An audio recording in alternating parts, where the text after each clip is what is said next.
Apple Family Sharing Explained, what you need to know and how to use it. Apple's Family Sharing is a way to make your apps, movies, subscriptions, and more available to all the people in your family. You can also use it to control the screen time or content restrictions for your children's devices. What's more, it can even let you keep an eye on the location of all your loved ones. We've written this guide to explain everything you need to know about setting up and using Apple's family sharing service. Let's take a look at how it works. Family sharing lets you connect up to 6 different Apple ID accounts together. These accounts form your family sharing group, which you can use to save money by sharing various Apple purchases and services. Including, since everybody has their own account, you don't need to share your password with other people. You can also access content in your family sharing group from any device you use with your Apple ID, iPhone, iPad, Mac, Apple TV, or even a Windows PC, alongside shared purchases and services. Family sharing automatically creates a shared reminders list, shared calendar, and shared photo album for you all to use.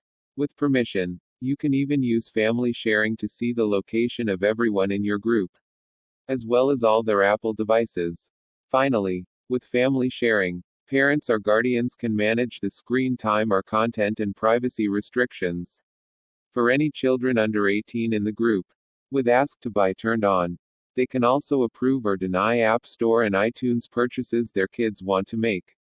Unfortunately, not everything is available to share with family sharing. Before purchasing an app, scroll down to the information section in the App Store to check that it supports family sharing. Whoever creates the family sharing group becomes the family organizer. This person chooses who is and isn't allowed in the group, and also chooses which services or purchases you share with family sharing. If the family organizer chooses to share App Store and iTunes purchases, they must also agree to pay for new purchases that anyone in the family sharing group makes. It's easy to set up family sharing from an iPhone or Mac, provided it's running at least iOS 8 or OS X Yosemite, respectively. Go to Settings and tap at the top of the screen. If you don't see your name, choose to sign into using your Apple ID account. Tap Set up Family Sharing. Then choose Get Started and choose the first feature you want to use with family sharing. You may need to add a payment method to your Apple ID account if you don't already have one. Follow the on-screen prompts to complete the setup and invite family members, which you can do using iMessage or by asking them to sign in on your device. After creating your group, the family sharing settings appear beneath your name. You can also tap Add Family Member to add more people to your family. You should see instructions to set up family sharing. Click Next and follow the on-screen prompts to complete the setup. You may need to add a payment method to your Apple ID account if you don't already have one. Once the setup is complete, click Add Family Member and enter the name, email address, or Game Center nickname of the first family member you want to add. Use the sidebar in System Preferences to edit the various family sharing settings. Go to Family to add more people to your family sharing group. Children under 13 cannot create their own Apple ID accounts. However, with family sharing, the family organizer can create a child's account for them.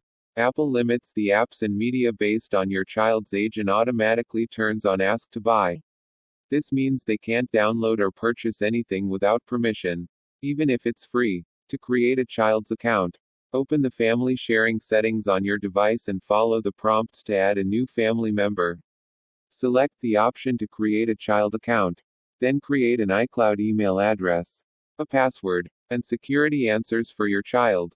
As a family organizer or parent, guardian in the family sharing group, you can remotely approve or deny App Store and iTunes purchases, track your child's screen time, or edit the content and privacy restrictions for your child's device.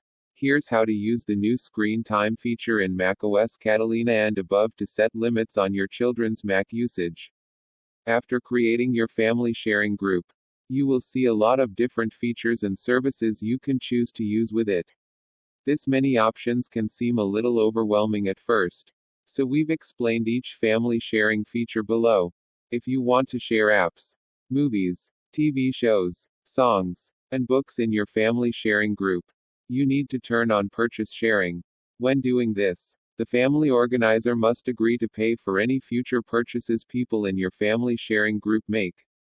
Family members get to keep their purchases after leaving the family sharing group, even if the family organizer paid for that purchase originally.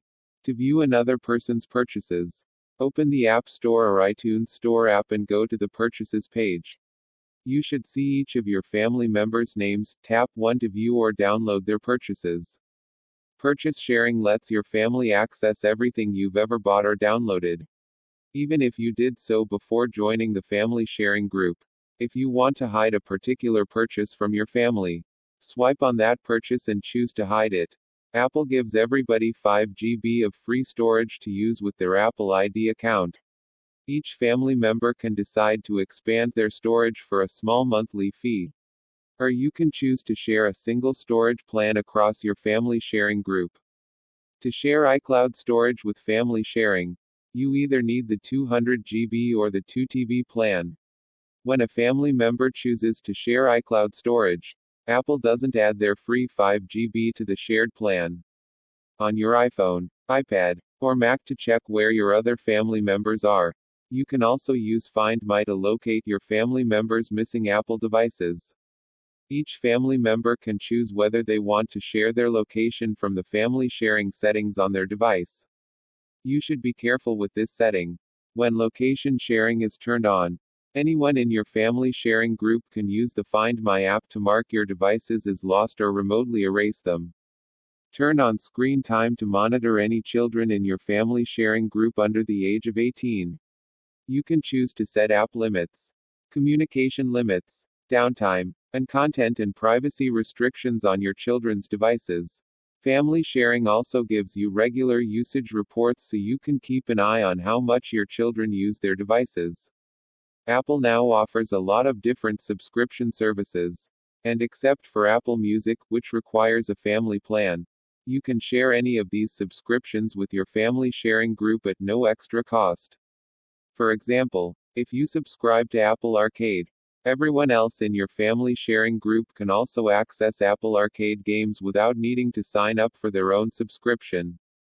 To share Apple Music, you need to pay a little bit more to get a family sharing plan. It still works out cheaper than paying individually, though. Plenty of other companies offer sharing services similar to Apple's setup. Now that we've explained how to use Apple's family sharing service, it's worth taking a moment to learn what's on offer elsewhere as well. That way, you can be certain you're getting the best service for your particular needs. For instance, if you use more Google apps than Apple ones, you might have a lot more to gain from setting up a Google Play family sharing group instead. Don't forget that many streaming services have family plans. Family plans for streaming services come with many benefits. The best being that it ends up being much cheaper than having separate individual plans. Text source, makeuseof.com.